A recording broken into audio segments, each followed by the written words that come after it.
हम लोग पिछले दिनों देख रहे थे है ना, ओरिजिनल मार्क्सिज्म, और उसके पहले हम लोगों ने कार्ल मार्क्स के पूर्व स्वप्नदर्शी मार्क्सवादी विचारधारा देखा है, जिसमें कुछ यूरोप के कुछ लोग थे। अभी पोस्ट मार्क्सिज्म पे बातें करनी है ना, कि मार्क्स के पश्चात का जो कंटेंट है वो उसमें क्या क्या बातें हैं। ठीक है, आ जाइए। तो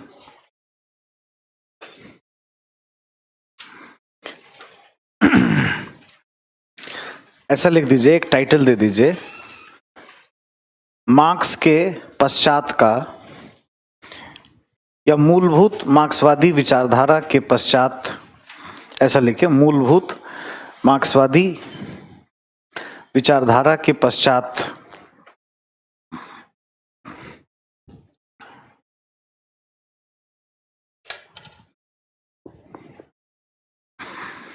के पश्चात की विचारधाराएं, है ना।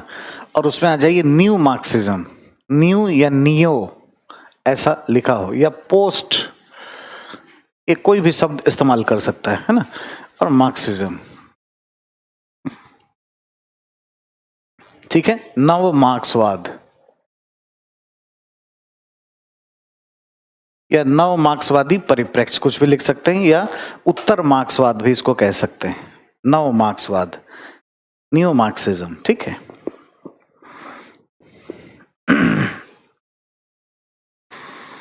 इसे हम लोग एक और नाम से जानते हैं, इसको राज्य के सापेक्षिक स्वायत्तता का सिद्धांत। राज्य के सापेक्षिक स्वायत्तता का सिद्धांत, principles of the relative autonomy of the state, है ना। राज्य के सापेक्षिक स्वायत्तता का सिद्धांत। अब देखो बच्चों, ये लोग पढ़ते नहीं हैं, ध्यान देते नहीं हैं, है ना। मतलब मार्क्सवादी विचारधारा में बस या तो पहले वाला स्वप्नदर्शी मार्क्सवाद और उसके बाद मार्क्सवाद पढ़ के छोड़ देते हैं। लेकिन समय बदल रहा है, और जिस तरीके से यूपीएससी सवाल पूछती है, कब वो गियर चेंज कर देती है पता नहीं, और कंटेम्प्रेरी आज का, अभी का अधिक से अधिक चीज़ पूछा जाता है। अब ये ना तो किताब में ठीक से लोग दिए हैं, ना ही उसकी पढ़ाई लिखाई की पद्धति में अपनाते हैं, बट हम लोगों को ऐसा नहीं करके डिटेल से चीज़ों को करना है। अब इसको हमें समझना है, इसमें भी उसी तरह की बातें होंगी। मतलब आर्थिक आधार पे बात कही गई होगी, सब स्ट्रक्चर एंड सुपर स्ट्रक्चर।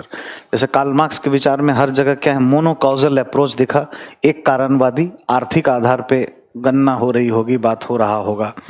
इसमें भी ऐसा ही होगा, लेकिन थोड़ा सा समझबूझ में, एजम्पशन में अलगाव होगा। जैसे हम लोगों ने वर्ग संघर्ष का बात किया वहाँ पे, और ओरिजिनल मार्क्सिज्म का जो हाइपोथेसिस था उसमें ये था कि भाई समाज में दो गुट है, बुर्जुआ और प्रोलेटेरियत। इसमें ये मान्यता नहीं है, दो नहीं है, दो से ज्यादा है। नो डाउट उसमें बुर्जुआ पावरफुल है, ये भी मानता है, लेकिन दो ही नहीं है बल्कि दो से ज्यादा है। इससे पहले कि इनके बात को समझें, हमें ये समझना पड़ेगा, जैसे राज्य के सापेक्षिक स्वायत्तता का सिद्धांत पढ़ना है, यानी स्टेट को ऑटोनॉमी है, तो स्टेट बंधन में कैसे आया पहले ये समझना है। इसको जानने के लिए इससे पहले जो मूलभूत मार्क्सवाद है, मूलभूत मार्क्सवाद, और इसमें राज्य या नौकरशाही पर बुर्जुआ का नियंत्रण कैसा है, या राज्य स्वायत्त नहीं है यानी पूंजीपति के दबाव में है, ये कैसे है, इस घटना को समझना है। और इस घटना को समझने के लिए हमें हीगल से शुरू करना पड़ेगा, क्योंकि हीगल को ही क्रिटिसाइज किसने किया है, कार्ल मार्क्स ने। तो हीगल ने एक किताब लिखी थी, किताब थी 1821 में, फिलॉसफी ऑफ राइट।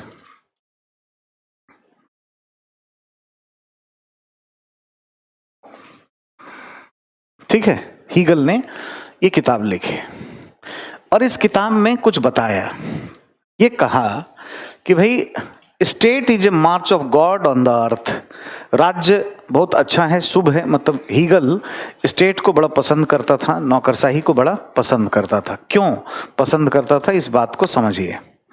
ये हीगल कहता है कि समाज में दो अंग हैं, स्टेट है ना, राज्य, और परिवार, फैमिली। और परिवार में है तो प्रॉब्लम है, बीपीएल, दिव्यांगता, ऐसी चुनौतियां और समस्याएं हैं परिवार में। और इस परिवार की समस्या को राज्य तक पहुंचाने का काम सिविल समाज करता है। सिविल समाज, सिविल सोसाइटी, जैसे एनजीओज है ना, इसमें जितनी समस्या है, जैसे मान लीजिए बीपीएल, तो बीपीएल महिला के लिए क्राई काम कर रहा है, बुजुर्ग तो हेल्पेज इंडिया काम करता है, ये सब एनजीओ है। और सरकार के पास इनकी समस्या को पहुंचाता है।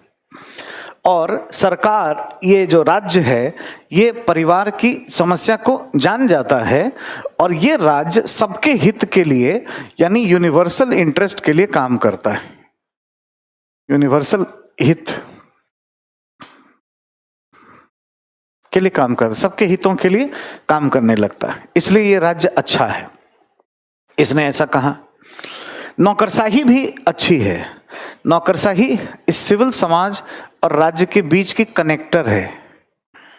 नौकरशाही, जैसे मान लीजिए आप लोग डीएम बनोगे तो कोई एनजीओ वाला होगा, हेल्पेज इंडिया का, तो आपके पास जाएगा कि सर यहाँ पे इस जिले में बुजुर्गों की दुर्दशा है, ये स्थिति है, एक रिपोर्ट आपको दे रहे हैं। फिर आप रिपोर्ट लेके कहाँ करोगे, मुख्यमंत्री को पहुँचाओगे। तो कनेक्टर का काम करता है। और इस नौकरशाही में इसी परिवार से लोग जाते हैं।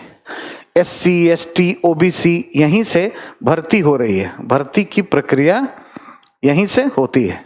तो परिवार में ये जितनी समस्या है ना, क्या क्या समस्या हो सकती है, गरीबी है ना, बेरोजगारी, अशिक्षा है ना, या विकलांगता है ना, या बीपीएल कोई है, एटसेट्रा एटसेट्रा, ऐसी समस्या के साथ ही कोई वहां जाता है। तो ये नौकरशाही भी अवेयर रहती है कि परिवार की क्या समस्या है और फिर वो राज्य तक पहुंचाती है। जैसे चीफ सेक्रेटरी मुख्यमंत्री को एडवाइस किया और फिर वो सबके हित के लिए, तो ये राज्य क्या है, कल्याणकारी हो जाता है, अच्छा हो जाता है। और इसीलिए हीगल ने राज्य का तारीफ किया, कहा कि ये शुभ है, ईश्वर के जैसा है। State is a March of God on the earth. अब इस बात को देख रहा था कार्ल मार्क्स, कहा कि ऐसा हुजूर होता नहीं है। इस किताब को आलोचना किया और कार्ल मार्क्स ने इसकी आलोचना करते हुए ये समझाया और एक किताब कंपाइल कर दिया। किताब कंपाइल क्या किया, 1844 में। किताब का नाम है critique of the Hegel's philosophy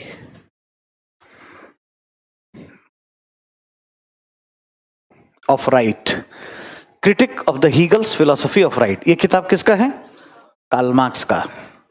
और कार्ल मार्क्स ने कहा कि ऐसा नहीं होकर के कुछ दूसरे तरह से होता है, और वो कैसे होता है उसको समझाया।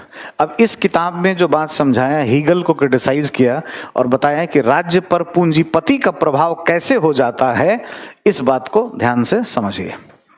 ये कहता है कि भाई राज्य, जैसे ये एक स्ट्रक्चर है, स्टेट यहां पर है, राज्य यहां है, और ये राज्य अच्छा करना चाहता है। ये राज्य यूनिवर्सलिस्टिक इंटरेस्ट पर काम करना चाहता है, यानी सबके हित के लिए, सबका हित करना चाहता है। और ये राज्य जो फीडबैक लेता है, ये जो फीडबैक लेता है, ये किससे लेता है, नौकरशाही से। और नौकरशाही को जो समस्या के बारे में पता चल रहा है बाहर से, वो बाहर दो गुट है। अब कार्ल मार्क्स आएगा तो दो गुट हो जाएगा, क्या है, बुर्जुआ और प्रोलेटेरियत, सर्वहारा। तो ये क्या है कि बुर्जुआ भी अपना फीडबैक दिया और प्रोलेटेरियत भी अपना प्रॉब्लम बताया, लेकिन नौकरशाही ने क्या किया, बुर्जुआ के प्रॉब्लम को ऊपर पहुंचा दिया। क्यों, वही ध्यान रखिए, सब स्ट्रक्चर एंड सुपर स्ट्रक्चर। क्या, क्योंकि नौकरशाही का आर्थिक हित है इसमें। पूंजीपति से कुछ पैसा मिल गया और उसके प्रॉब्लम को ऊपर पहुंचा दिया, तो राज्य क्या हो गया, स्टेट क्या हो गया, कंफ्यूज हो गया। सबके हित के लिए काम करना चाहता था, तो सबका हित बदल करके क्या हो गया, किसका हित, पूंजीपति का, पूंजीपति का हित। यही थेसिस है, यही थेसिस हो रहा है। देखिए एक पक्ष का काम हो रहा है ना, यानी पूंजीपति के हितों में राज्य क्या है, भागीदार बन रहा है। हम लोग कल पढ़े थे कि राज्य भी क्या बनता है, साधन बनता है, शोषण का साधन बनता है। कैसे, तो ऐसे, और इसका शोषण हो रहा है। फिर एक दिन यहां से क्या होगा, संघर्ष होगा और प्रोलेटेरियत से निर्देशित क्रांति होगी और फिर एंटीथेसिस, देन फाइनली सिंथेसिस होगा, तो साम्यवाद आएगा। ओरिजिनल मार्क्सिज्म में हम ये बात किए हैं। तो इस तरीके से राज्य पर क्या है, धीरे धीरे पूंजीपति का पूरा कंट्रोल हो जाता है। तो मूलभूत मार्क्सवाद में क्या है, राज्य पर बुर्जुआ का नियंत्रण, बुर्जुआ का नियंत्रण, कंट्रोल। और अब हम लोग क्या पढ़ रहे हैं, मार्क्स के आगे का नव मार्क्सवाद, यानी अब क्या है, राज्य के सापेक्षिक स्वायत्तता, राज्य को कुछ स्वायत्तता भी है, यानी कार्ल मार्क्स से आगे बढ़कर के बात बताने की कवायद इसमें चल रही है। ठीक है, लिखिए थोड़ा पहले।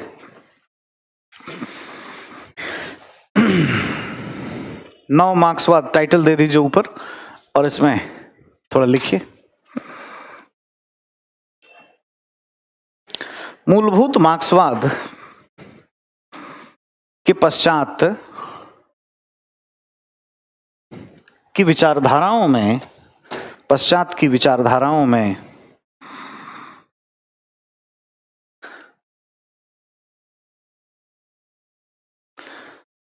नव मार्क्सवादी विचारधारा, न्यू मार्क्सिज्म, नव मार्क्सवादी विचारधारा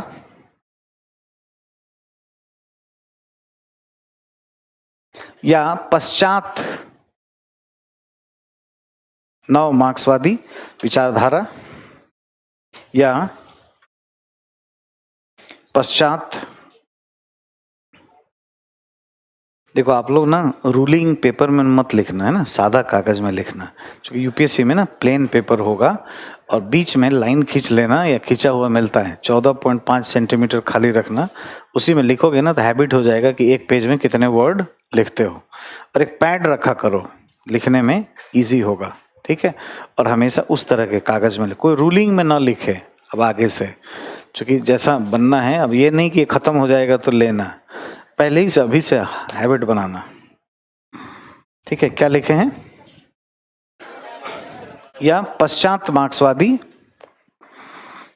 विचारधारा या राज्य के सापेक्षिक स्वायत्तता के सिद्धांत में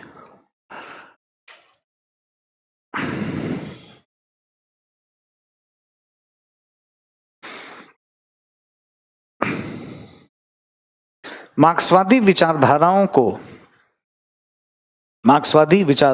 को कुछ परिवर्तन के साथ आगे बढ़ाने पर बल दिया गया है, आगे बढ़ाने पर बल दिया गया है।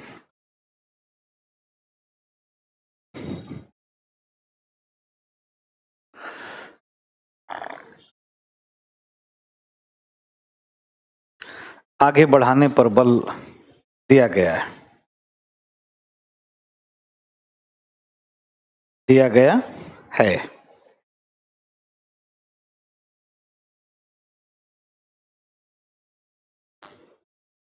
पैराग्राफ छोड़कर इस विचारधारा में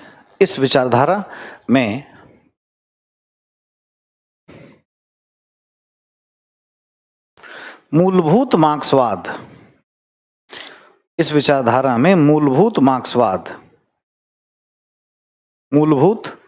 मार्क्सवाद की परिकल्पना, मूलभूत मार्क्सवाद की परिकल्पना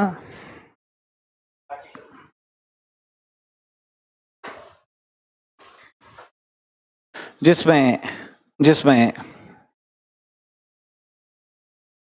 यह माना गया है, जिसमें यह माना गया है कि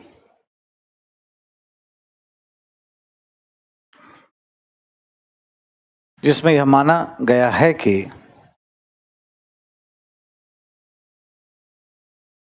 समाज में बुर्जुआ और सर्वहारा, बुर्जुआ और सर्वहारा, बुर्जुआ और सर्वहारा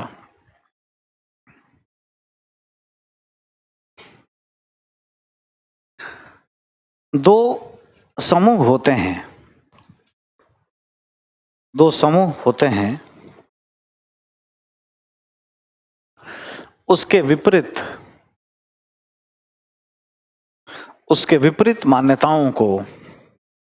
विपरीत मान्यताओं को प्रस्तुत किया गया है। विपरीत मान्यताओं को प्रस्तुत किया गया है।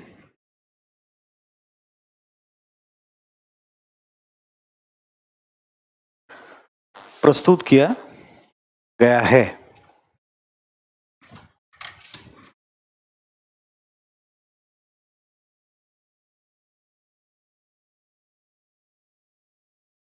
और यह कहा गया है कि समाज में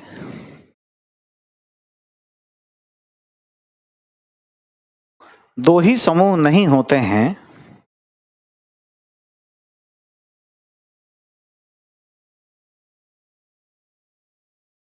दो ही समूह नहीं होते हैं, बल्कि दो से ज्यादा होते हैं।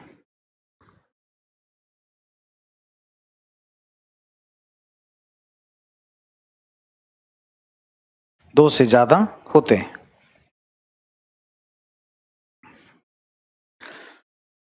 इसकी संपूर्ण व्याख्या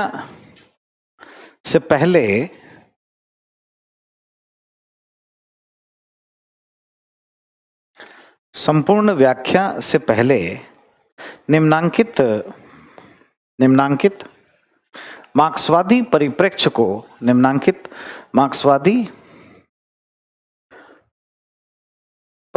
को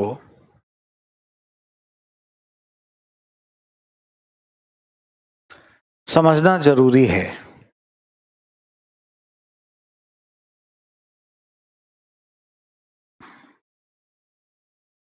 समझना जरूरी है। नीचे एक सब टाइटल दे दीजिए, मूलभूत मार्क्सवादी परिप्रेक्ष्य में राज्य पर बुर्जुआ का नियंत्रण कैसे, राज्य पर बुर्जुआ का नियंत्रण कैसे।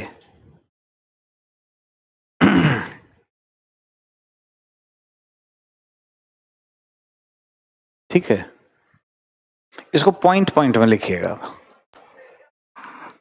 राइट।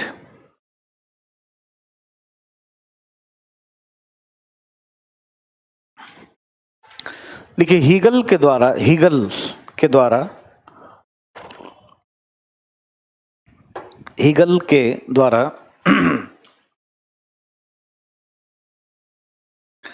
राज्य और नौकरशाही की अत्यधिक तारीफ करते हुए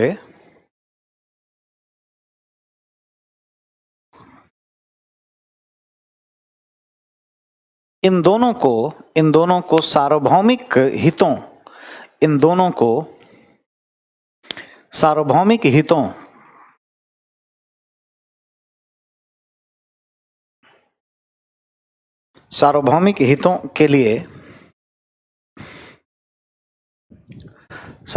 हितों के लिए कार्य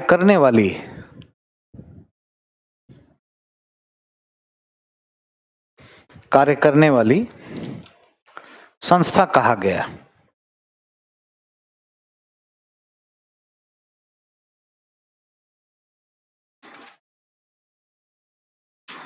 संस्था कहा गया। और हीगल ने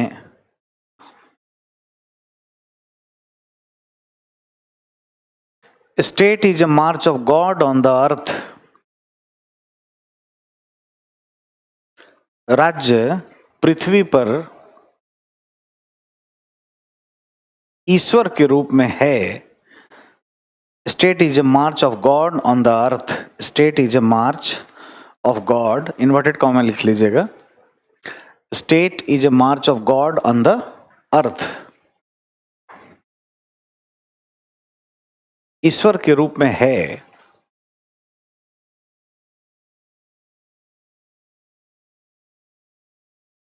ऐसा प्रस्तुत किया गया. ऐसा प्रस्तुत किया गया.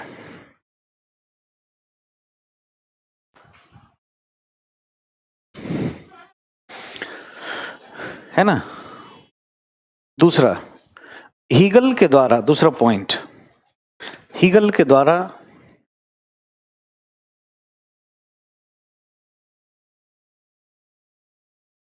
यह माना गया कि समाज में, यह माना गया कि समाज में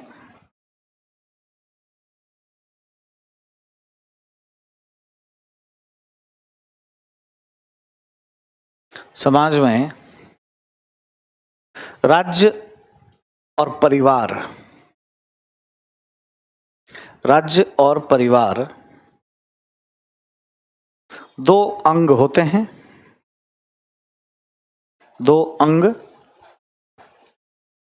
होते हैं.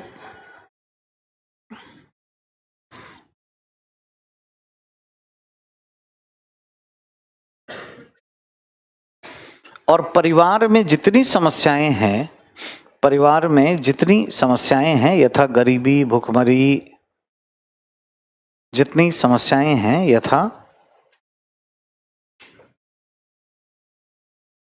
गरीबी, भूखमरी, विकलांगता इत्यादि,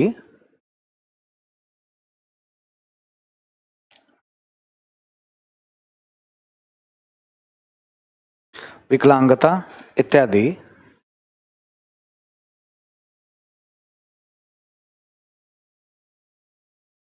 ऐसी समस्या को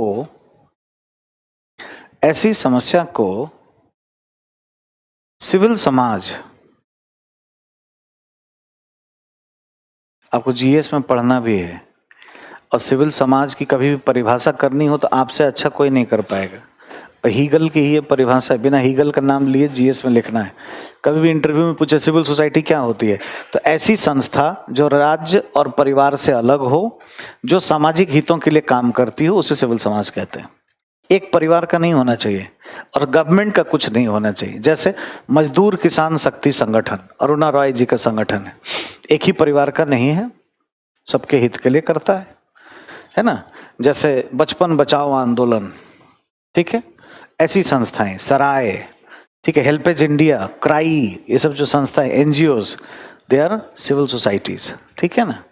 और जनरल स्टडीज पेपर 2 में ऐसी ढेर सारी संस्थाओं के बारे में पढ़ना है. जैसे दानकर्ता संगठन, रॉकफेलर फाउंडेशन, फोर्ड फाउंडेशन दान करते हैं. ठीक है. मिलिंडा गेट्स फाउंडेशन दानकर्ता संगठन है. Philanthropic organisation, people's union for the civil liberty, RTI का केस लड़ा हुआ है. ठीक है, वो भी क्या है, सिविल सोसाइटी है. तो कई स्वरूप हैं. लोक हितवादी संगठन भी इसमें हैं, इसमें रजिस्टर्ड सोसाइटी भी है. जीएस में बात करेंगे, डिटेल से आपको बताएंगे. ठीक है. तो सिविल समाज एक ऐसा शब्द है जिसमें सारे आ गए. एनजीओ भी आ गया, दानकर्ता भी आ गया, सेल्फ हेल्प ग्रुप भी आ गया, सब आ गया. जैसे होता है ना वर्षा, रेनफॉल, ओले गिरना, ये होना. फिर एक वर्ड यूज करते हैं प्रीसिपिटेशन, उसमें सभी शामिल हो जाते हैं. ठीक है. तो ये ऐसा चीज है. ठीक है, ध्यान रखिएगा इसका. सोशल मीडिया और प्राइवेट में जो है वो भी इसमें आएगा, सिविल सोसाइटी में शामिल होगा. बस देखो, ध्यान रखो, सरकार ना हो, एक फैमिली का ना हो, बाकी जो भी है, जो भी सोसाइटी के इंटरेस्ट में काम करता है, सब सिविल सोसाइटी. छात्र संघ भी आ जाएगा. ठीक है, बिल्कुल आएगा. ठीक है. क्या लिखे हैं, को सिविल समाज राज्य तक पहुंचाता है,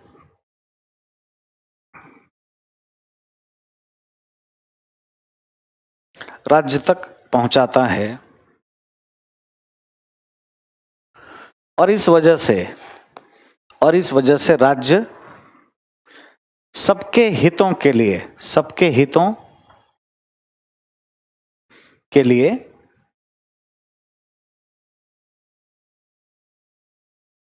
कार्य करता है, सबके हितों के लिए कार्य करता है, सार्वभौमिक हित के लिए कार्य करता है, इसलिए राज्य अच्छा है। तो हीगल ने ऐसा तारीफ किया।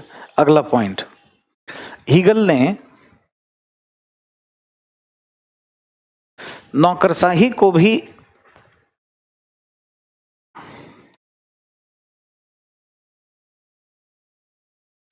बेहतर माना क्योंकि वह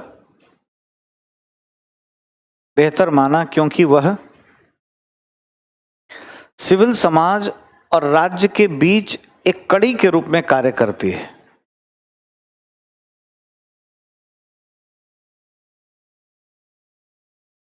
कड़ी के रूप में कार्य करती है, कनेक्टर, गेटवे के रूप में कार्य करती है।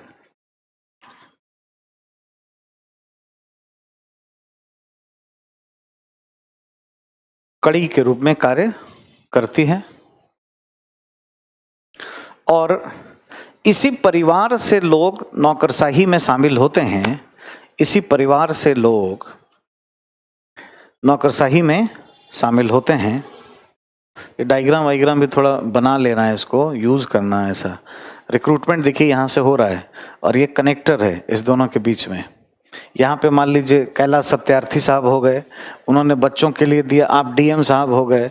ऐसे ही फैमिली से आप आए हैं, बच्चों की प्रॉब्लम भी देख रहे हैं, और फिर आप गवर्नमेंट को सलाह देते हैं, तो इसी पे नीतियां बनती हैं तो अच्छी हो जाती है। तो इसलिए ये नौकरशाही भी अच्छी है और ये राज्य भी अच्छा है, अकॉर्डिंग टू द हीगल। ठीक है, इसी परिवार से लोग नौकरशाही में शामिल होते हैं, अतः वे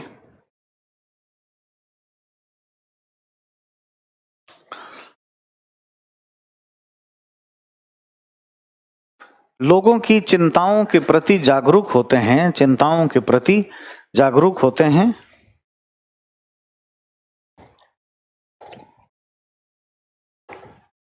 और सरकार को सही सलाह देते हैं।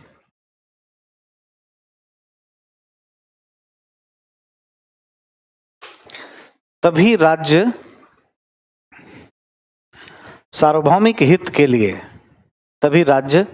सार्वभौमिक हित यानी सबके हित के लिए कार्य करता है।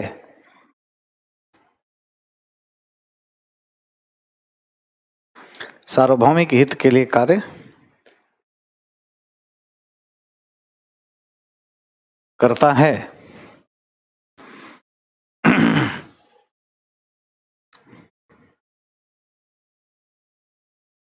राइट, पैराग्राफ छोड़कर कार्ल मार्क्स के द्वारा हीगल के उपर्युक्त विचारों की आलोचना, कार्ल मार्क्स के द्वारा हीगल के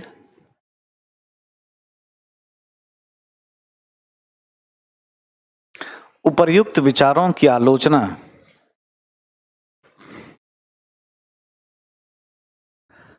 1844 की अपनी पुस्तक 1844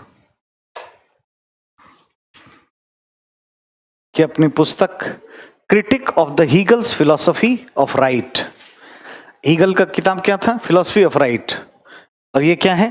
क्रिटिक, आलोचना है उस पर। मतलब ये जो बता रहा है इसकी आलोचना ये है ना। Critique of the Hegel's philosophy of right 1844 की पुस्तक critique of the Hegel's philosophy of right में निम्नांकित तरीके से प्रस्तुत किया गया।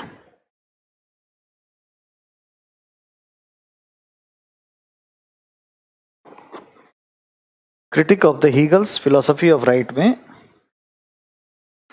निम्नांकित तरीके से प्रस्तुत किया गया।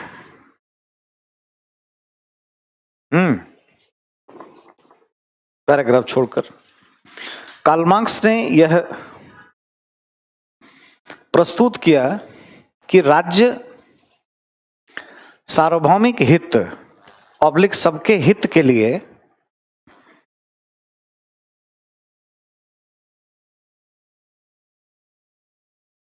कार्ल मार्क्स ने यह प्रस्तुत किया कि राज्य सार्वभौमिक हित ऑब्लिक सबके हित के लिए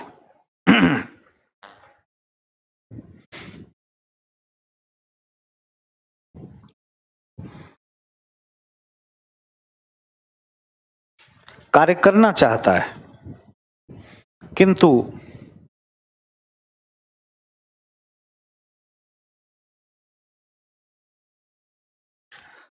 राज्य एक स्वायत्त संस्था नहीं रह पाती है, स्वायत्त संस्था नहीं रह पाती है और उस पर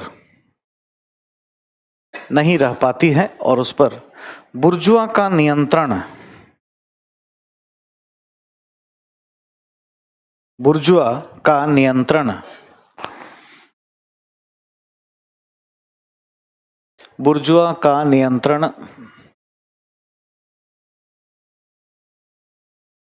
बुर्जुआ ऑब्लिक पूंजीपति का नियंत्रण स्थापित हो जाता है।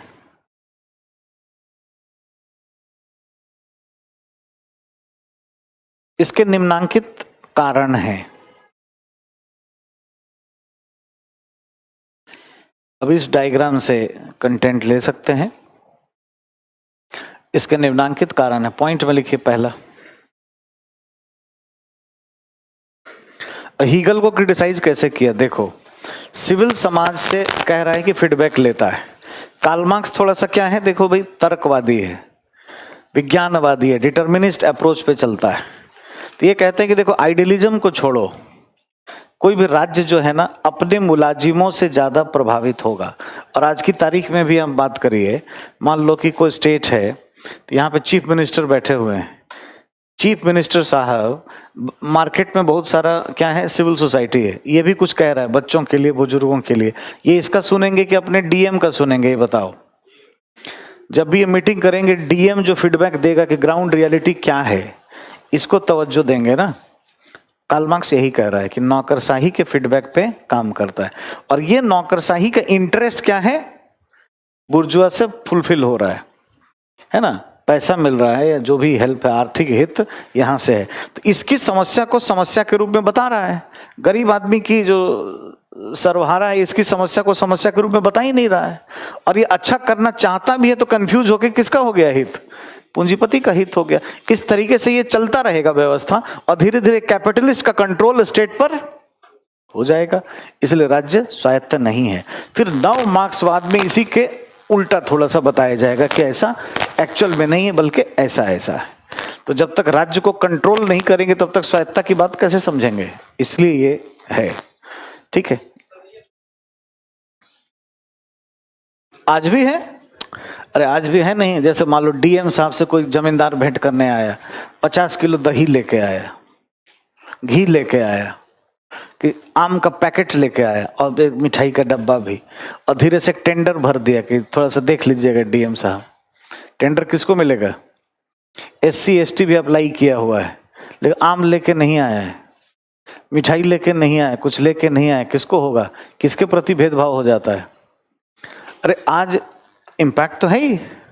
कार्ल मार्क्स ने इतना रेलेवेंट बात बताया और बोला कि ये सब नौकरशाही का कांड किया हुआ है, इसके पास मैजिकल पावर है और ये गोपनीयता बहुत रखती है, सीक्रेसी ही इसका ताकत है। अगर ये ट्रांसपेरेंसी हो जाए ना तो ये समस्या खत्म हो जाए, लेकिन ट्रांसपेरेंसी है ही नहीं, इसलिए बड़ी समस्या उत्पन्न होती है। ठीक, पॉइंट डालिए। पहला, राज्य सिविल समाज से ज्यादा प्रभावित होने के बजाय अपनी नौकरशाही से अधिक प्रभावित होता है, नौकरशाही से अधिक प्रभावित होता है।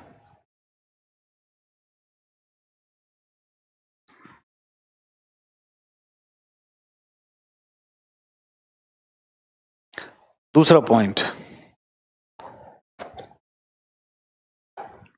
नौकरशाही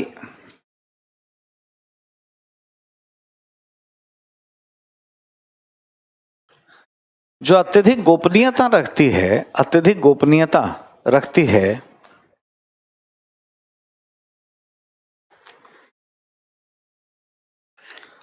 बुर्जुआ की समस्या को, बुर्जुआ पूंजीपति की समस्या को ही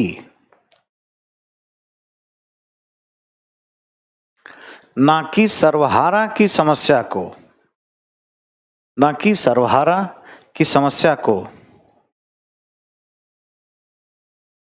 समाज की वास्तविक समस्या बताकर, समाज की वास्तविक समस्या बताकर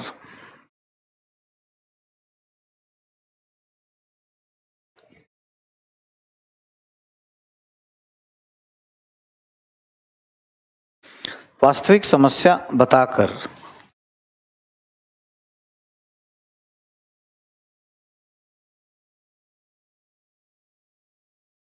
राज्य के समक्ष प्रस्तुत करती है।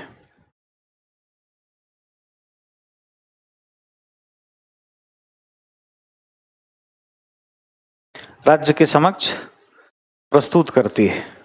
अगला पॉइंट, ऐसी परिस्थिति में राज्य, ऐसी परिस्थिति में राज्य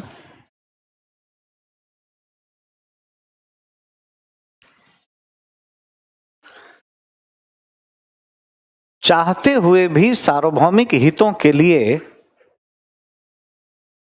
सार्वभौमिक हितों के लिए नीतियों का निर्माण नहीं कर सकता है।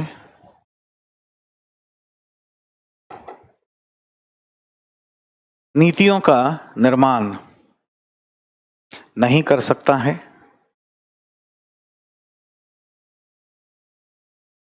नीतियों का निर्माण नहीं कर सकता है।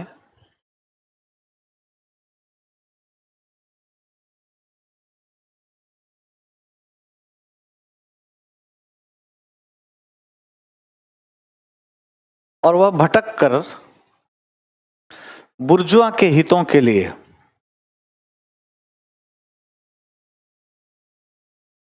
बुर्जुआ पूंजीपति के हितों के लिए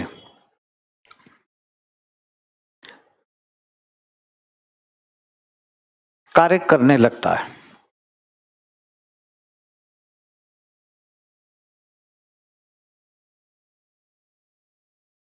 थेसिस, अगला पॉइंट, थेसिस की यह, थेसिस वाद, थेसिस एंटी द्वंद्वात्मक पद्धति आप जानते हैं। थेसिस की यह प्रक्रिया लंबी कालावधि तक चलने से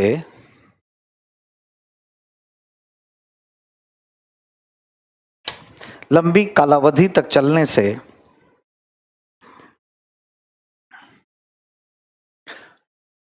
एक तरफ राज्य व नौकरशाही भी, राज्य व नौकरशाही भी सर्वहारा के दमन का साधन बनते हैं, सर्वहारा के दमन का साधन बनते हैं, तो दूसरी तरफ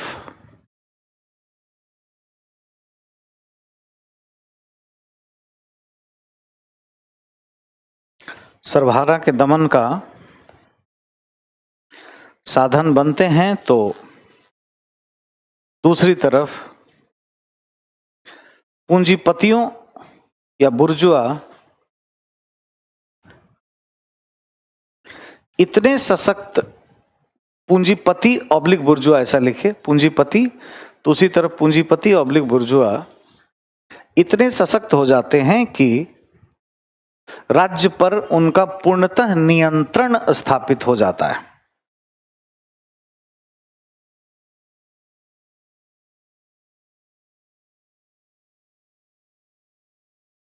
राज्य पर उनका पूर्णतः नियंत्रण स्थापित हो जाता है। इसको अंडरलाइन कर दीजिएगा, राज्य पर पूर्णतः नियंत्रण, इसको अंडरलाइन या बॉक्स में डाल दीजिए।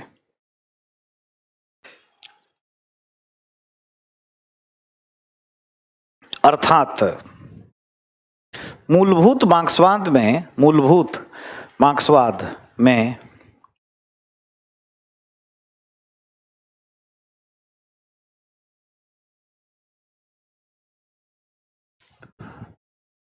राज्य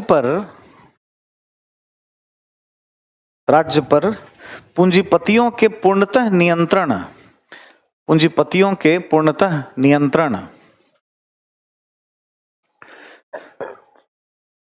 के विचार को स्वीकार किया गया है। पूर्णतः नियंत्रण के विचार को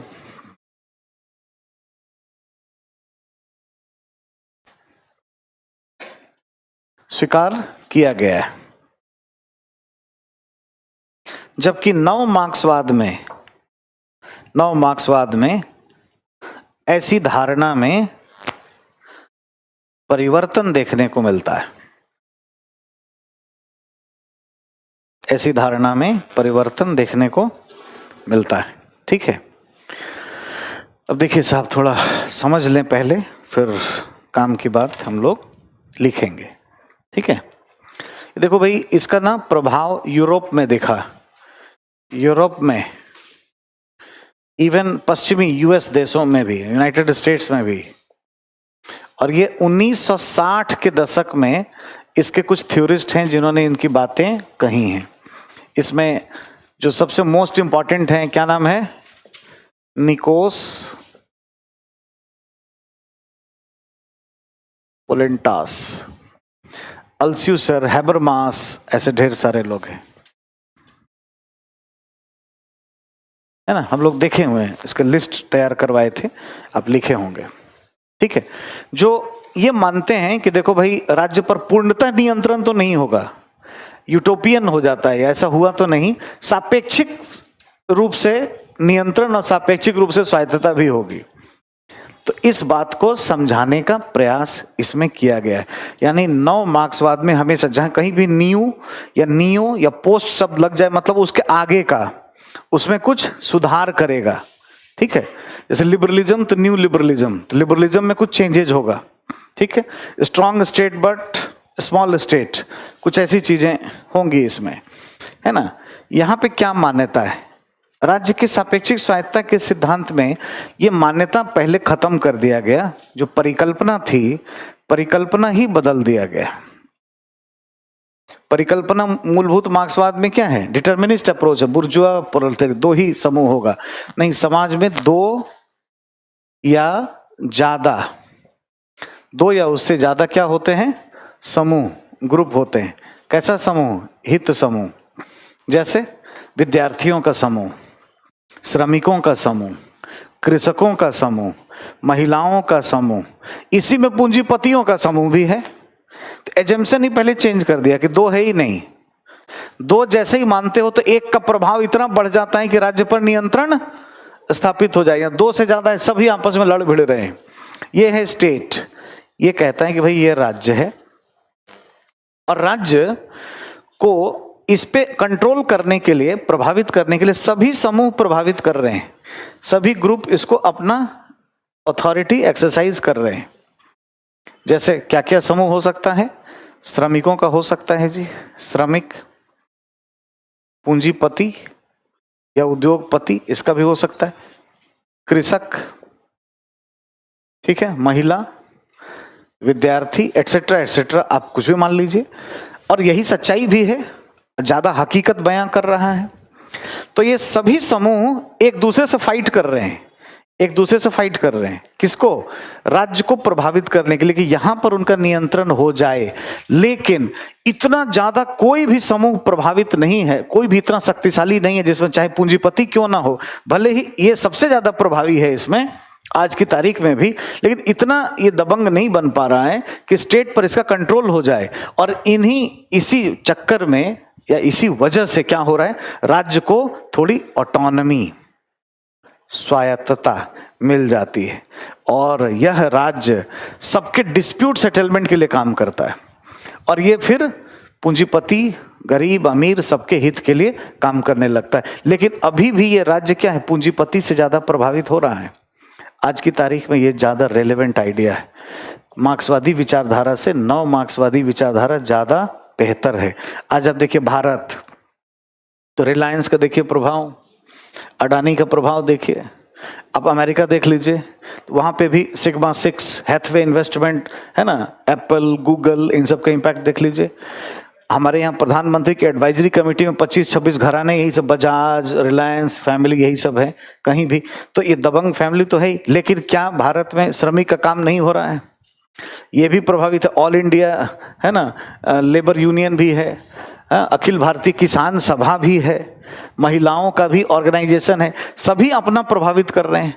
राज्य पर कंट्रोल पूंजीपति का 100% नहीं है, और ये राज्य सबके हित के लिए काम करता है, एक्ट बनाता है, कानून बनाता है सबके लिए पॉलिसीज लेकर के आता है। तो ज़्यादा रेलेवेंट आइडिया, ज़्यादा प्रासंगिक आइडिया यही है, और आज की तारीख में हम इसी का प्रभाव देख सकते हैं। तो आज हम नव मार्क्सवादी युग में हैं। आज को अगर देखा जाए तो न्यू मार्क्सिज्म में, और ये अगर ये परिप्रेक्ष्य नहीं देखते तो सोच ही नहीं बन पाता। ये लगता कि कार्ल मार्क्स फेल हो गया, 100% फेल नहीं है। आज भी देखो पूंजीपति का ज्यादा चल रहा है। आज आपकी शिक्षा की नीति कौन बना रहा है? यही एडवाइजरी ग्रुप है।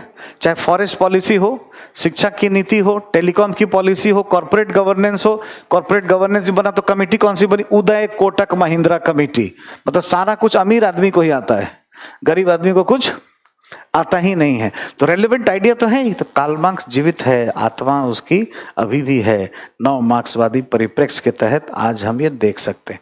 कभी भी यहाँ से सवाल उठ जाएगा, बच्चे बचाओ बचाओ ब्लेड लेके अपना, है ना, करेंगे कि आज रेलेवेंट कैसे है, या नव मार्क्सवादी परिप्रेक्ष्य में किस तरीके से एजम्पशंस चेंज हुए हैं। ध्यान रखना, जब भी लॉन्ग क्वेश्चन में आए, नव मार्क्सवाद में जब भी लिखना है तो मूलभूत मार्क्सवाद लिखना है। मूलभूत मार्क्सवाद लिखने के लिए हीगल की चर्चा करनी, तो हीगल से कहानी शुरू होगी।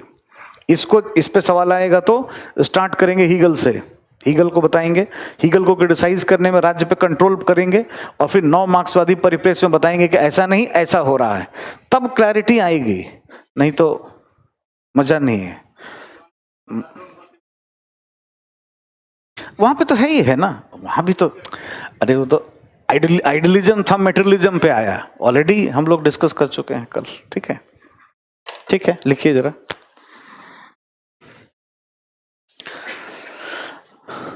नव मार्क्सवादी विचारधारा में, पैराग्राफ छोड़कर, नव मार्क्सवादी विचारधारा में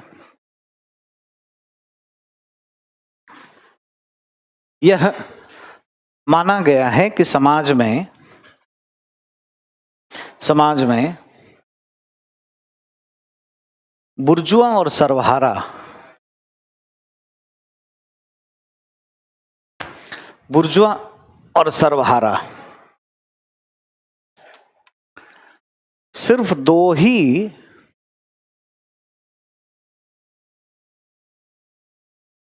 हित समूह नहीं होते हैं, बल्कि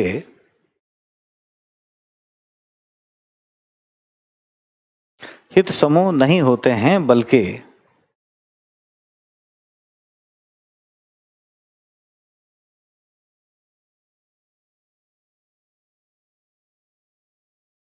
नहीं होते हैं, बल्कि दो से अधिक महिलाओं, विद्यार्थियों, कृषकों,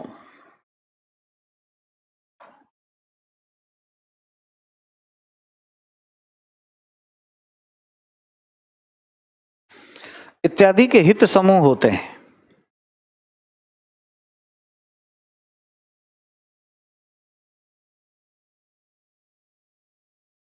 हित समूह होते हैं,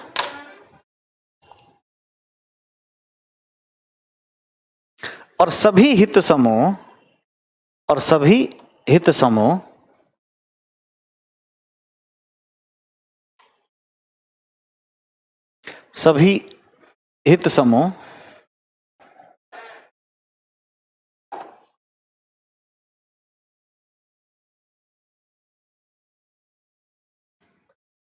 अपने संबंधित समुदाय के हितों के लिए, मतलब विद्यार्थी का विद्यार्थियों के लिए, कृषक का कृषकों के लिए, बुर्जुआ के लिए,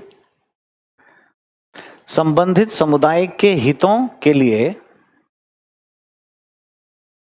एक दूसरे से प्रतिस्पर्धा करते हैं, जैसे यहां पे इस डायग्राम में आपको नजर आ रहा है, एक दूसरे से प्रतिस्पर्धा करते हैं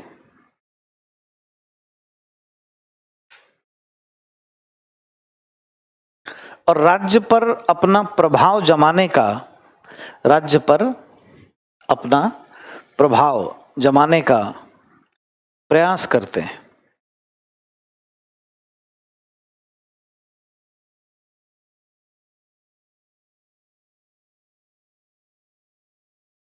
राज्य पर अपना प्रभाव जमाने का प्रयास करते हैं, किंतु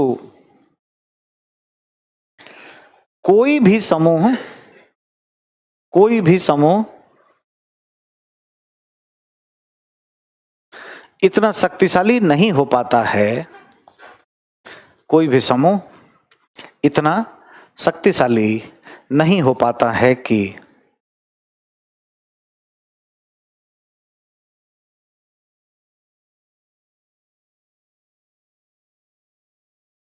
वह राज्य पर अपना नियंत्रण स्थापित कर ले।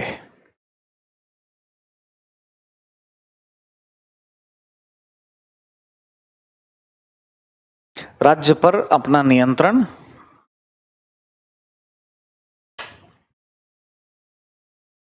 स्थापित कर ले। इसके बदले में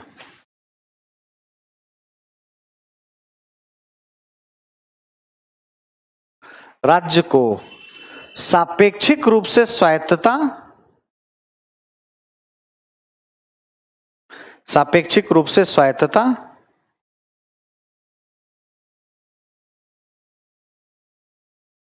प्राप्त हो जाती है। ठीक है, सापेक्षिक रूप से स्वायत्तता प्राप्त हो जाती है।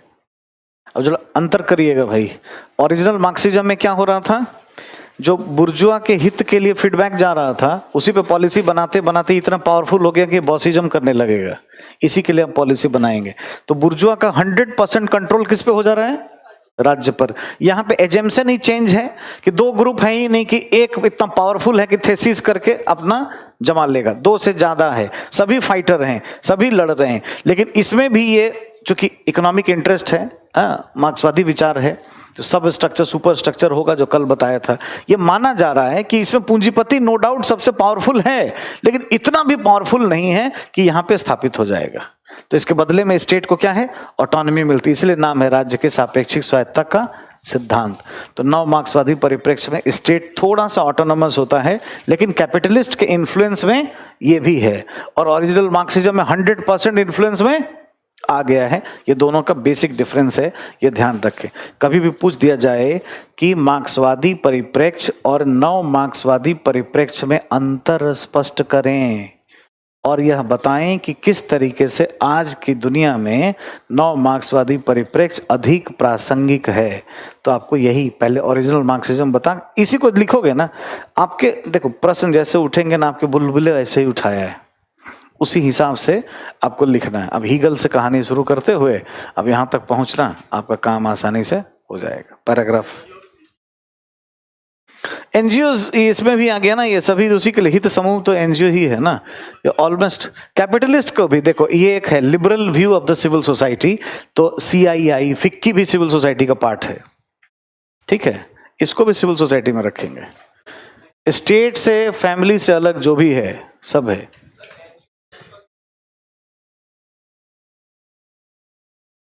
हाँ, तो पार्टी अलग है।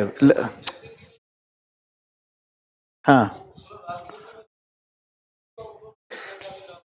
हाँ, नहीं, राजनीति में जैसे ही देखो करोगे ना तो सिविल सोसाइटी नहीं कहलाओगे 100%।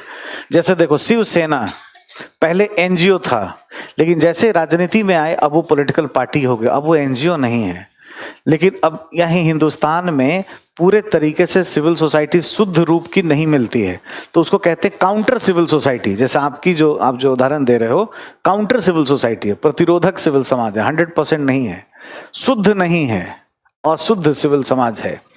जाति धर्म पे सुनो, जाति धर्म पे भी संस्थाएं जो है ना वो अपने हितों के लिए, जाट सभा, गुज्जर महासभा, मीना सभा, ये भी सिविल सोसाइटी है, लेकिन हीगल के कॉन्सेप्ट से मैच नहीं करता है।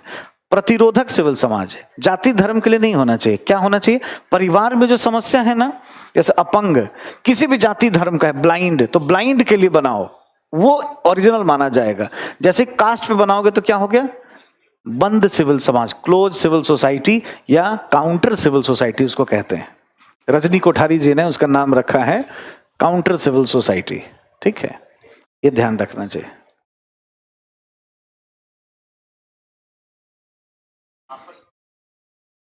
कैसे नहीं?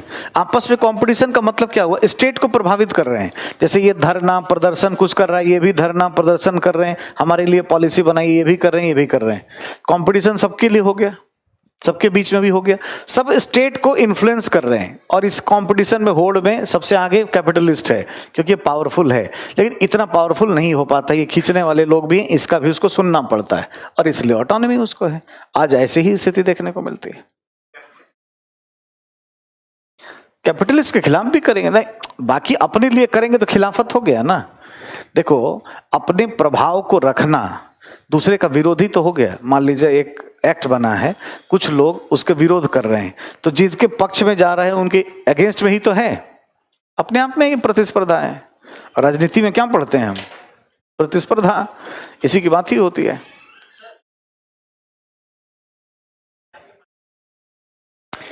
नौकरशाही एक चैनल है, लेकिन वो अपने प्रदर्शन करके अन्य संचार के साधनों से भी राज्य को चाहेंगे ना ये करना।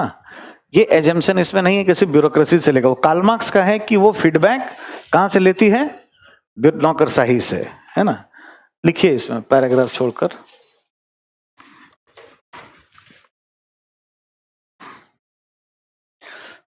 उपर्युक्त नव मार्क्सवादी परिप्रेक्ष्य का प्रभाव यूरोप में और अन्य पश्चिमी देशों में भी देखने को मिलता है।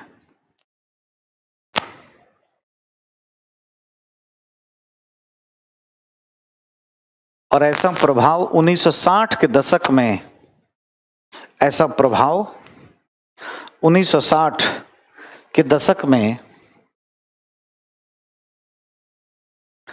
1960 के दशक में देखने को मिलता है, देखने को मिलता है।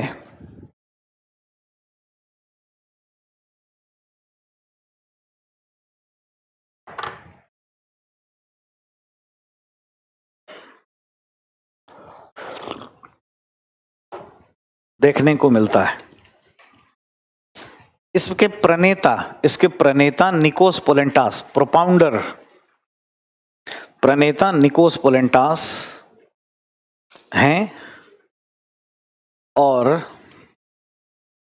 अन्य कई विचारक यथा हैबरमास,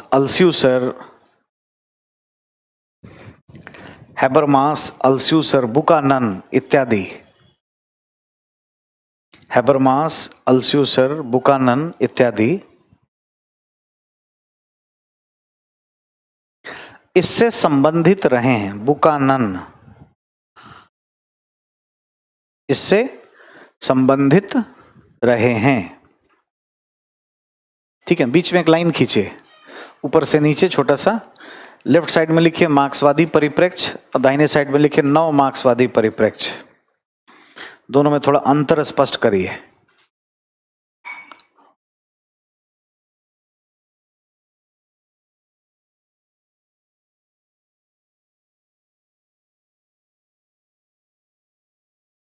मार्क्सवादी परिप्रेक्ष्य राइट हैंड साइड पर, नव मार्क्सवादी परिप्रेक्ष्य, बीच में लाइन खींचिए साहब।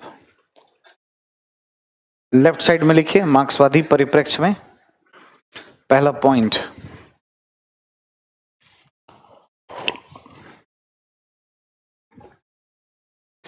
इसमें यह मानकर चला गया है कि इसमें यह मानकर चला गया है कि समाज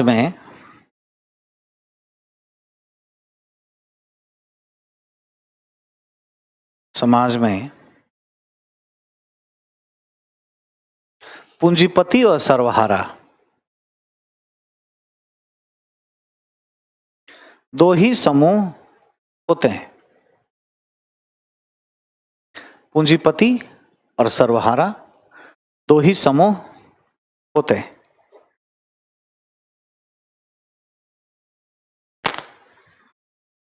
हैं। दाहिने साइड में नव मार्क्सवादी परिप्रेक्ष्य में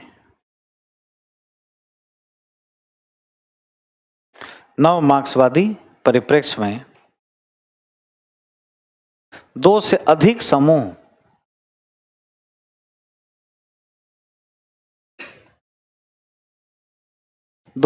समूह को स्वीकार किया गया है। दो से अधिक समूह को स्वीकार किया गया है। स्वीकार किया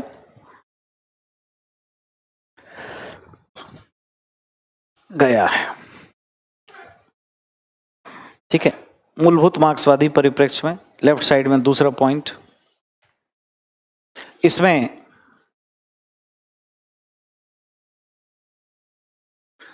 बुर्जुआ के अत्यधिक प्रभाव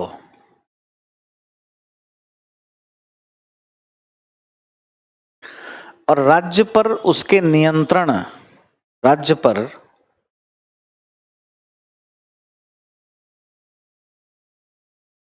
उसके नियंत्रण को स्वीकृति प्रदान की गई है। स्वीकृति प्रदान की गई है। ठीक है। दाहिने साइड में इसमें नव मार्क्सवादी परिप्रेक्ष्य में आ जाइए। इसमें यह माना गया है कि विभिन्न समूहों में आज भी बुर्जुआ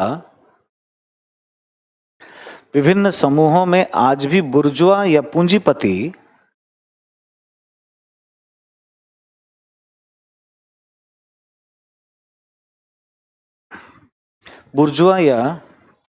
पूंजीपति सबसे शक्तिशाली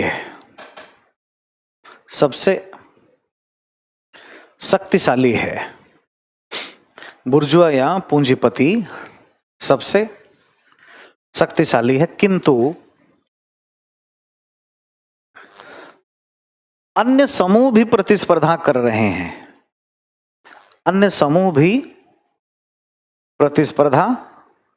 हैं।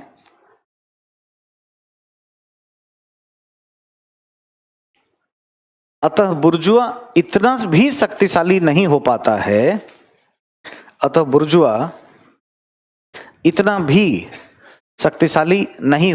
है कि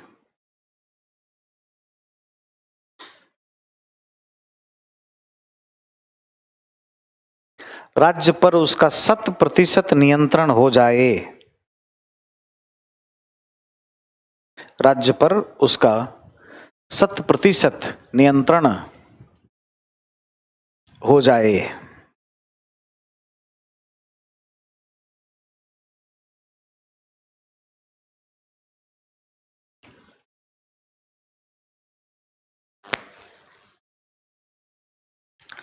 अतः इन अर्थों में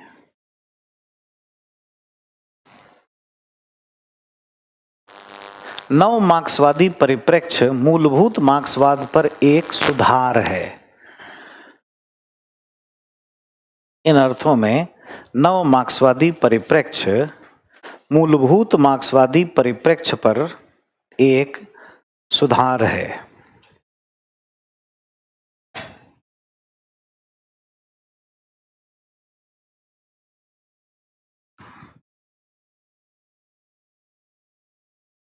ठीक है, क्रिस्टल क्लैरिटी हुआ, अब अंतर समझ में आया दोनों में, साफ साफ। कभी भी एग्जाम में पूछें तो ऐसे ही लाइन वाइन खींच के समझा के बताना है, लेकिन एनालिसिस इसी तरीके से करना है, ठीक है।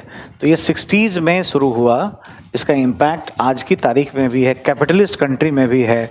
ऐसा नहीं है कि कार्ल मार्क्स हमेशा शून्य हो गया है, ऐसा चीज छोड़ा है ना, ऐसा व्यक्ति था जो दुनिया में हमेशा गूंजेगा। और अगर एलपीजी पैराडाइम फेल किया, वैश्वीकरण की संकल्पना फेल की, तो कार्ल मार्क्स होगा, फिर मार्क्सवादी परिप्रेक्ष्य रेलेवेंट हो जाएगा दुनिया में, ठीक है। तो इस तरह से इसका इम्पैक्ट क्या है, देखिए क्या करना चाहता है, कुछ पॉइंट्स लिख दीजिए नीचे, बाएं दाएं से नीचे उतर के जो लाइन खींचे हैं उससे नीचे हट के एक छोटा सा टाइटल दे दीजिए लेफ्ट साइड में, नव मार्क्सवादी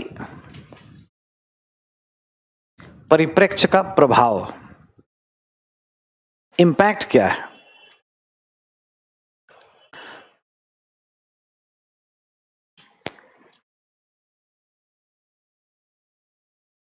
प्रभाव।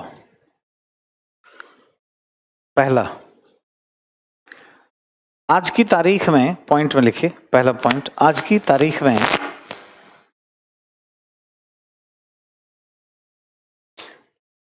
नव मार्क्सवाद या राज्य की सापेक्षिक स्वायत्तता का सिद्धांत, नव मार्क्सवाद या राज्य के सापेक्षिक स्वायत्तता का सिद्धांत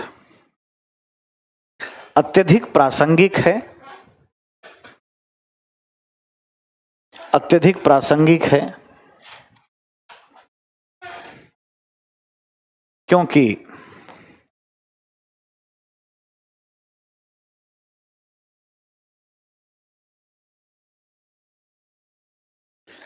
आज हम यह देख सकते हैं, आज हम यह देख सकते हैं कि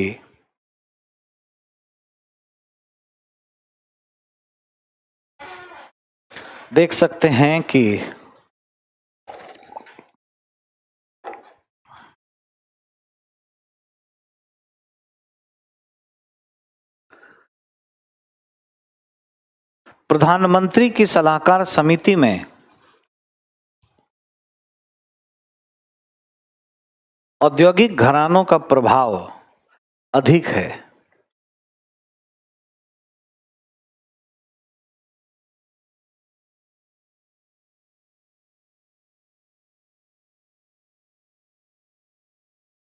औद्योगिक घरानों का प्रभाव अधिक है,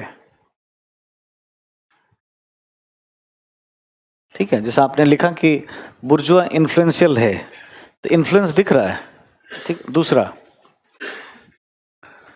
लोक नीतियों के निर्माण में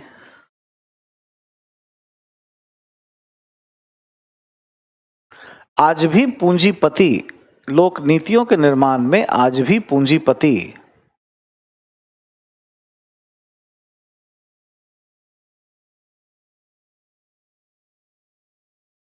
पूंजीपति बड़ी भूमिकाएं निभा रहे हैं, बड़ी भूमिकाएं निभा रहे हैं और सरकार को प्रभावित करते हैं।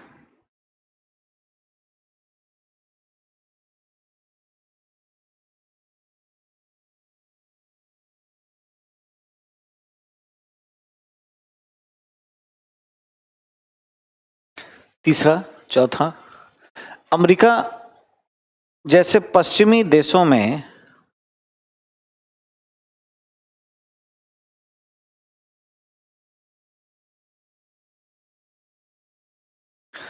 विकासशील देशों के विरुद्ध प्रोटेक्शनिज्म, संरक्षणवाद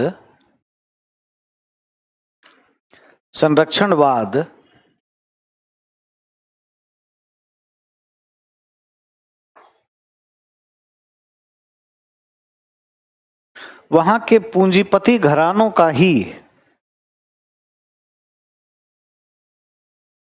पूंजीपति घरानों का ही प्रभाव है।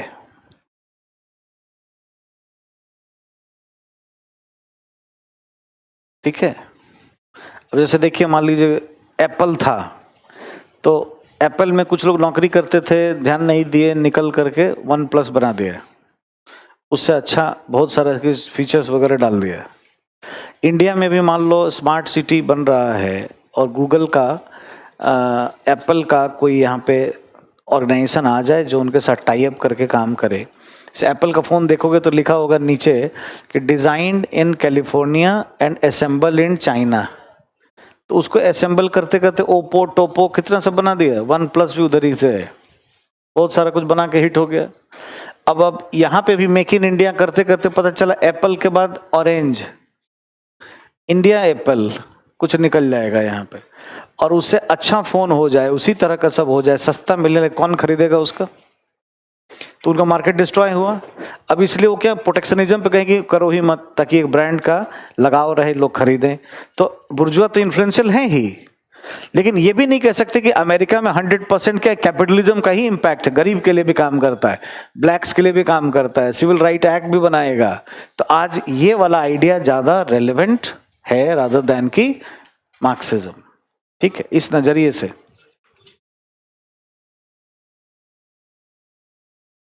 हाँ, लेकिन देखो लोकतंत्र पूंजीवाद में रहता है।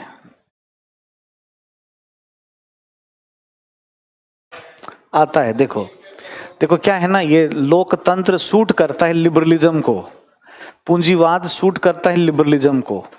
उदारवाद की वजह से ये होगा। जहां पे देखो पूंजीवाद है ना, डेमोक्रेसी वहीं रहेगी। ठीक है, democracy has nothing to do with capitalism, इससे कोई लेना देना नहीं है। वहां पे प्रतिनिधित्व तो होना चाहिए। ठीक, जहां पे भी देखो सोशलिज्म रखोगे, सोसाइटी का जबरन, वहां पे संघर्ष, जबरन दबाना, है ना, प्रोलेटेरियत का अधिनायकवाद, वहां कहीं ना कहीं डेमोक्रेटिक नहीं रह पाएगा। व्यक्तिगत जो पहल करने की शक्ति है, उदारवाद जो कहता है, उसको दबाया जाएगा। तो इसीलिए जहां जहां पे भी कैपिटलिज्म देखते हो वहां डेमोक्रेसी अच्छी है। ठीक है, ये बात है।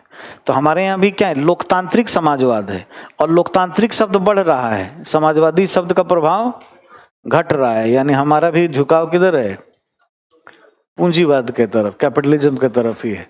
आज देखिए प्रधानमंत्री जियो का उद्घाटन करते हैं, बहुत सारा चीज करते हैं, सब प्राइवेट कंपनियों के उसमें जाते हैं, टाइम्स नाउ के कार्यक्रम में कोई इकोनॉमिक समिट का जाके शुरुआत करते हैं, प्रधानमंत्री उसमें जाते हैं, चीजें बदल रही हैं बहुत।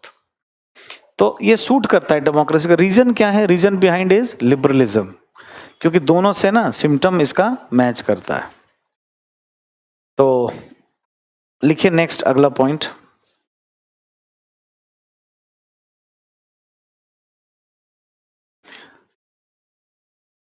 नव मार्क्सवादी परिप्रेक्ष्य में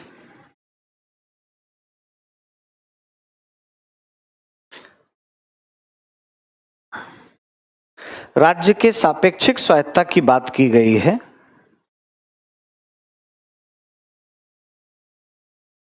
अर्थात राज्य के सापेक्षिक स्वायत्ता, एब्सोल्यूट नहीं है स्वायत्ता, सापेक्षिक है, मतलब बाकी लोग प्रभावित कर रहे हैं, कैपिटलिस्ट सबसे ज्यादा प्रभावित कर रहा है। राज्य के सापेक्षिक स्वायत्ता की बात की गई है, और इस तरीके से राज्य अन्य हित समूहों के लिए भी, अन्य हित समूहों के लिए भी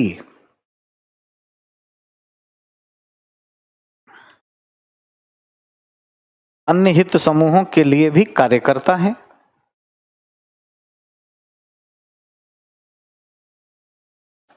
उदाहरण के लिए डिस्प्यूट सेटलमेंट, उदाहरण के लिए विवाद निपटारा,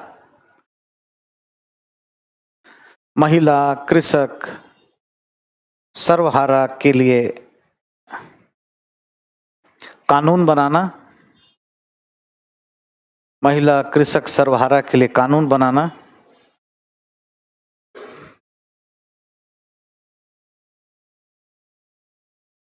कानून बनाना,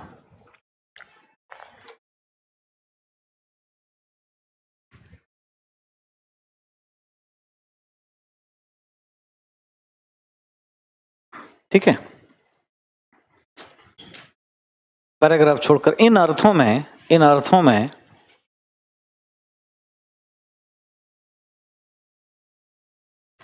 आज की दुनिया में नव मार्क्सवाद अत्यधिक प्रासंगिक प्रतीत हो रहा है।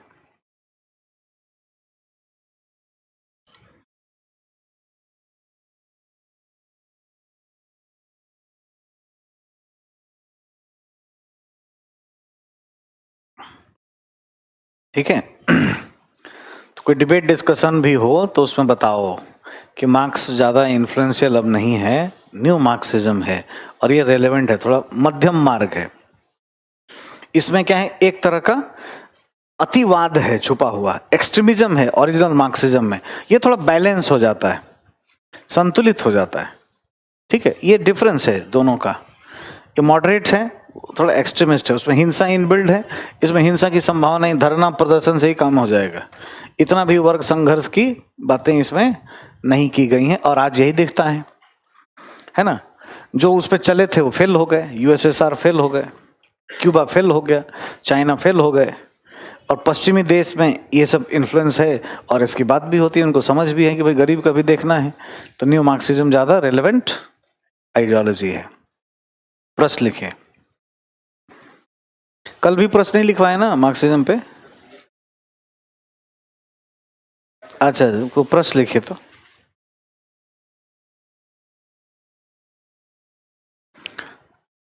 मार्क्सवादी विचारधारा, मार्क्सवादी विचारधारा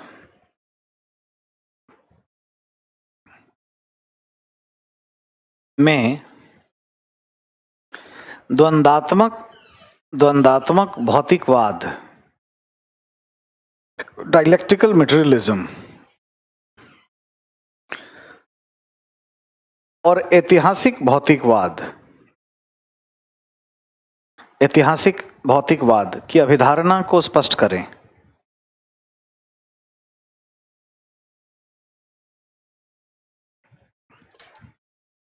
अभिधारणा को स्पष्ट करें।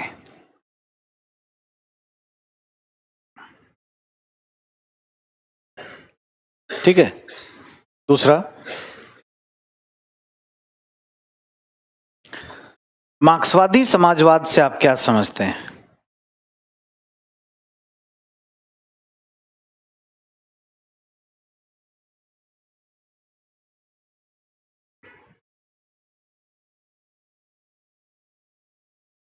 क्या समझते हैं?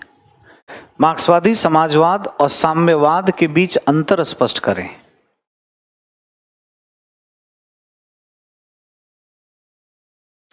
मार्क्सवादी समाजवाद और साम्यवाद के बीच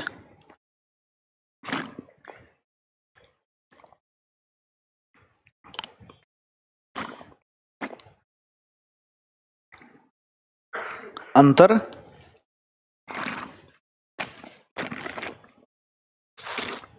स्पष्ट करें। मार्क्सवादी समाजवाद बोले तो क्या हुआ जी? क्या मतलब, कौन सा स्टेज है? प्रोलेटेरियत का अधिनायकवाद, डिक्टेटरशिप ऑफ द प्रोलेटेरियत, वही लिखना है। यहाँ पे लिखा भी था, रिवाइज नहीं करते हो जाके, थोड़ा थोड़ा अपना नोट्स बनाओ, थोड़ा थोड़ा।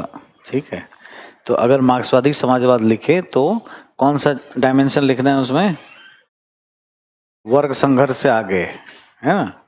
क्या है? सर्वहारा का अधिनायकवाद। और उसमें क्या है? अपने योग्यता से काम करेगा, काम से पाएगा। साम्यवाद में योग्यता से करेगा और आवश्यकता से पाएगा। स्टेटलेस होगा, क्लासलेस होगा। यहाँ पे स्टेटलेस क्लासलेस नहीं हो पाता है। ये फेज है, दोनों का डिफरेंस है, इस पे ध्यान से दीजिएगा। नेक्स्ट लिखिए, अगला सवाल। मूलभूत मार्क्सवाद और नव मार्क्सवाद के बीच अंतर स्पष्ट करते हुए, मूलभूत मार्क्सवाद और नव मार्क्सवाद के बीच अंतर स्पष्ट करते हुए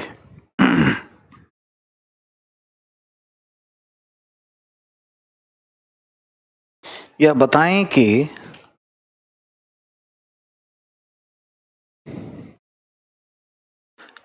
मार्क्सवादी विचारधारा किस तरीके से यूटोपियन है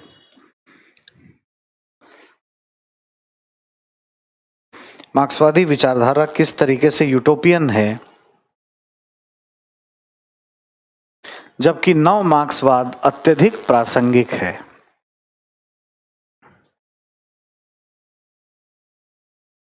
ठीक है, जबकि नव मार्क्सवाद अत्यधिक प्रासंगिक। यूटोपियन मतलब कपोल कल्पना, स्वप्नदर्शी, जो थ्योरीज है वो हुआ नहीं, जो कह रहा है वो पाया नहीं गया। तो कैसे हुआ जी? जैसे क्या कहता है, प्रोलेटेरियत से निर्देशित क्रांति होगी, एंटीथेसिस होगा और क्लासलेस हो जाएगा, स्टेटलेस हो जाएगा। किधर हुआ, कहाँ हुआ? कहीं नहीं हुआ। Lenin confuse, Stalin confuse, USSR break, तो यूटोपियन है। कोई एग्जाम्पल नहीं है, कोई हम देख छू के समझ नहीं सकते, बस पढ़ रहे हैं, दिखा नहीं कहीं पे। लेकिन ये जो कह रहा है वो दिख रहा है। अभी भारत में ही दिखाया आपको, अमेरिका में भी दिखाया, ये साफ साफ दिख रहा है कि सारे इन्फ्लुएंस करते हैं, कैपिटलिस्ट का प्रभाव अधिक है, दैट्स ऑल। तो है, तो ये भी कैपिटलिस्ट की शिकायत थी और बात थी, लेकिन जो कह रहा है वो है, तो यूटोपियन नहीं है, रेलेवेंट है। इन अर्थों में अंतर स्पष्ट करके बता दीजिएगा। तो इस तरीके से प्रिपेयर करना है नई चीज़ों के लिए, आज की चीज़ों के लिए, रेलेवेंट चीज़ों के लिए तैयारी करना है। बाहर की हवाओं से बचिए, पुराना धुराना चीज पढ़ के और सोचोगे कि आईएएस के एग्जाम पास कर जाएं। हर अगला साल का क्वेश्चन कॉम्प्लिकेटेड होगा, टफ होगा, रेलेवेंट होगा। तो आपको नई चीजें, आज की चीजें करनी है। मल्टीकल्चरलिज्म में कितना हम लोग थ्योरीज देखे हैं बाहर पढ़ने पर। अभी टेस्ट सीरीज के लिए बच्चे आ रहे हैं, विल किमलिका और भीखू पारिक के अलावा उनके पास कुछ है ही नहीं। अरे और भी है, और भी दुनिया है, और भी आ जाएगा, तो क्या करोगे? और एक बार आ जाएगा फिर पढ़ोगे तो तुम्हारा कब होगा, है ना? तो नया पढ़ना पड़ता है, जो एग्जाम में आया नहीं है अब तक, तब ना अपना बाजा बजेगा। तो अभी दो परिप्रेक्ष्य हम लोग और देखेंगे, ईस्टर्न मार्क्सिज्म अभी, और फिर विकासशील देशों में मार्क्सवादी परिप्रेक्ष्य। ठीक है, अब कल देखते हैं दोनों, जो कि कुछ स्टार्ट करेंगे तो बीच में खत्म होगा नहीं, और बीच में छोड़ नहीं सकते हो, अंडरस्टैंडिंग में चैलेंजेस होगी। कल दोनों ही हम लोग कंप्लीट करेंगे, और कल विचारधाराएं समाप्त, कल आइडियोलॉजी का यूनिट पूरा समाप्त हो जाएगा। उसके बाद अब आपको 2-3 दिन का एक ब्रेक देंगे, और फिर थ्योरीज स्टार्ट करेंगे 25 तारीख से, और उस दिन से सुकरात, प्लेटो, ये सब कहानी, थिंकर वाला पार्ट जो है वो स्टार्ट होगा। Right, thank you.